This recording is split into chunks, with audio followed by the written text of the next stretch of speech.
5 seconds. Start.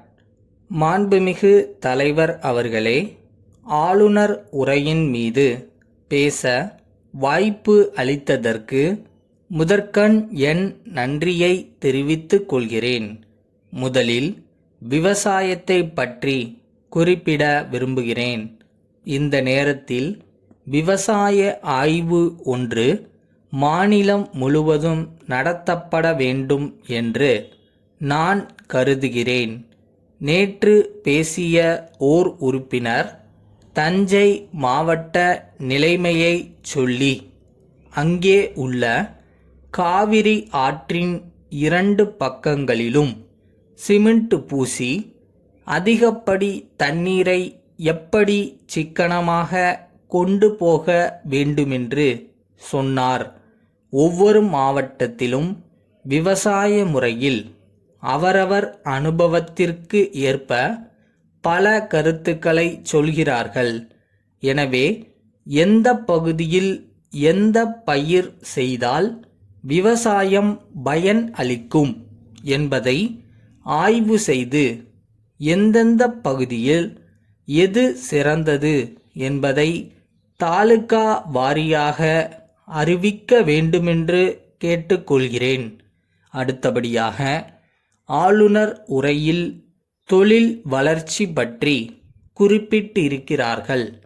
Salem உருக்காலை செயல்பட தொடங்குகிறது. கோவையில் மூடப்பட்ட மில்கள் திறக்கப்பட்டிருக்கின்றன.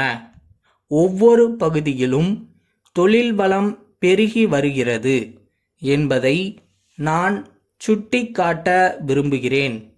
தொழில் வளர்ச்சிக்காக சிறு தொழில் வாரியம் அமைத்திருக்கிறோம். தொழில் கைத்தொழில் திட்டங்களை உருவாக்க தொழில் அபிவிருத்தி வாரியம் அமைத்திருக்கிறோம். அதோடு தொழில் நுணுக்க வல்லுநர்கள் கொண்ட குழுவை உருவாக்கி அவர்கள் தொழிலை ஆரம்பிக்க ஆலோசனை கூறி வருகிறார்கள் என்பது இங்கே குறிப்பிடத்தக்கது.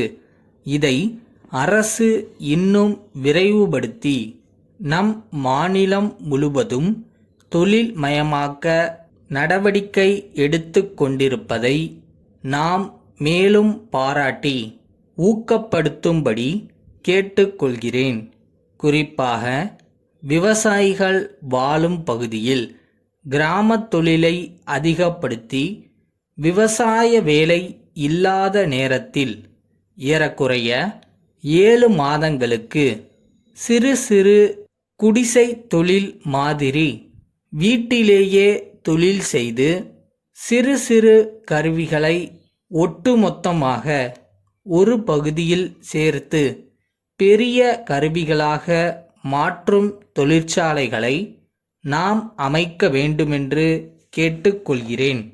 அடுத்து குடிசை மாற்று வாரியம் அமைக்கப்பட்டு அதன் மூலம் தமிழக தலைநகரில் இருக்கும் குடிசைகள் மாற்றி அமைக்கப்படுவது போல மற்ற மாவட்டங்களிலும் விரைவில் இத்திட்டம் செயல்படுத்தப்படும் என்று ஆளுநர் உரையில் குறிப்பிடப்பட்டிருக்கிறது. இதை பொறுத்தவரையில் எல்லா மாவட்ட தலைநகரங்களிலும் உட்குழுக்கள் அமைக்கப்பட்டு இன்னும் சில ஆண்டுகளில் மாநிலம் முழுவதும் குடிசைகளே இல்லாத நிலை ஏற்படும் என்ற நம்பிக்கையை இது நமக்கு ஏற்படுத்துகிறது. அதற்கு என் மகிழ்ச்சியை தெரிவித்துக் கொள்கிறேன். இறுதியாக மாநில திட்டக்குழு அமைப்பு பற்றி ஆளுநர் உரையில் குறிப்பிடப்பட்டிருக்கிறது. இது தமிழக வளர்ச்சியையும் மக்களின் வாழ்வையும் நிர்ணயம் செய்கிற அரிய முயற்சி ஆகும். தமிழகம் முழுவதையும் 10 ஆண்டுகளில் தொழில்மயமாக்கி ஐரோப்பாவில் இருக்கிற நாடுகளுக்கு ஒப்பான வளர்ச்சியுள்ள நாடாக ஆக்க திட்டம் போட்டிருப்பது தமிழகத்தை பலப்படுத்தி தமிழக மக்களுக்கு ஊக்கத்தை தருகின்ற அமைப்பாக இருக்கிறது. கொல்கத்தா வாசன் கூட்டமைப்பிலிருந்து ஆமதாபாத் திருவாளர்கள் வீரன் கூட்டமைப்பிற்கு எழுதும் கடிதம். அன்புடையீர், தாங்கள் அனுப்பிய ஆப்பிள் பழங்கள் அடங்கிய பெட்டிகள் பாதிக்கப்பட்ட நிலையில் வந்து சேர்ந்தன.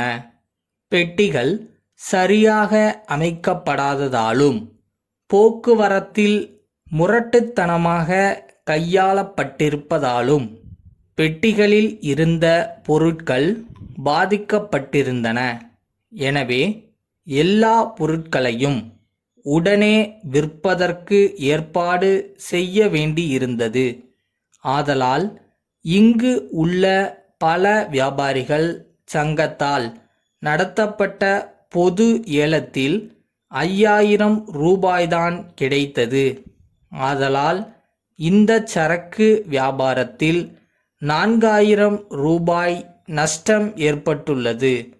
தங்களால் பெட்டிகள் சரியாக அமைக்கப்படாததாலேயே எங்களுக்கு இந்த நஷ்டம் ஏற்பட்டுள்ளது.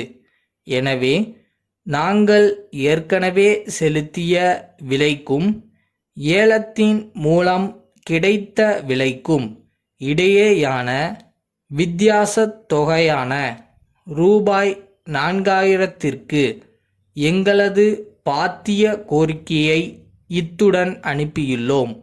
அதை தாங்கள் வழக்கமான பரிவுடன் பரிசீலித்து கூடிய விரைவில் பணத்தை அனுப்பி வைக்க ஆவன செய்வீர்கள் என்று நம்புகிறோம். தங்களது பதிலை எதிர்பார்க்கிறோம். தங்கள் நம்பிக்கையுள்ள